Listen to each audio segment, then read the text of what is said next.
Hello and welcome to the Bankbazaar PF Corner. We're launching a brand new series where we'll decode the latest personal finance news for you and get you a quick wrap of everything that's happening in the world of personal finance. So do tune in every week to Bankbazaar PF Corner to get your weekly dose of personal finance news. I'm Avni Raja. Let's get right to it. Let's start with the mutual fund space. Assets under management or AUMs of equity funds have crossed a record high, touching 4.15 lakh crores in May.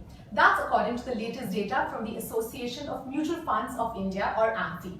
However, total AUMs for the industry declined by about 3% and stood at 13.8 lakh crores. This was largely due to outflows in the liquid and money market schemes. Now, the capital markets regulator is stepping up efforts to protect investors. SEBI has set out new rules saying that mutual fund houses cannot stop investors from redeeming their investments. This means that mutual funds will have to ensure you can exit a scheme no matter what the circumstances.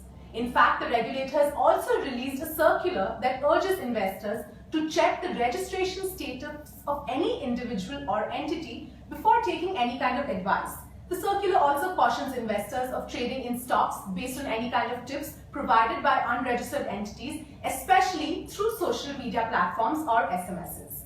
Now let's move on to the insurance space. Here's in fact something for all you adventure sports buffs. In an industry first, Bajaj Allianz General Insurance will now cover adventure sports in its newly launched Global Personal Accident Insurance Plan, and this cover is valid across the world as the name suggests. For a premium of 4,000 rupees, the policy provides a cover of about 50 lakhs, and this will cover things like air ambulance as well as EMI protection.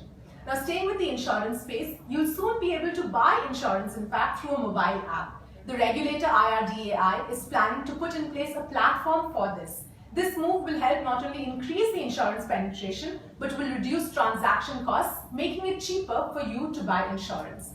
And while we're talking about the digital platform, India's largest private sector bank, ICICI Bank, has taken its mobile app to the next level by adding 5 new features. With this, you'll now be able to carry out as many as 150 services via the app. This includes railway buying, railway tickets, as well as paying your taxes. And there's some M&A activity in the insurance space. HDFC Ergo, one of the biggest private general insurers in the country, bought out L&T General Insurance for 551 crores. With this kind of a move, there is bound to be some consolidation in the products offered as well as revision in premium costs. Now here's what you should know about this. Your policy will continue as it is until its renewal. And at the time of renewal, you will be given either the same policy or one that's very similar. And any kind of increase in costs, if at all, will be only marginal. And of course, you'll be receiving all the relevant communication from your insurer. Let's move on to some news in the real estate space. Now, home prices in India have increased by a whopping 72% between 2007 and 2015. That's according to data from the Bank for International Settlements. This, in fact, is the highest increase among a group of 18 economies. And this also means that home prices in India have continued to see a rise despite the financial crisis.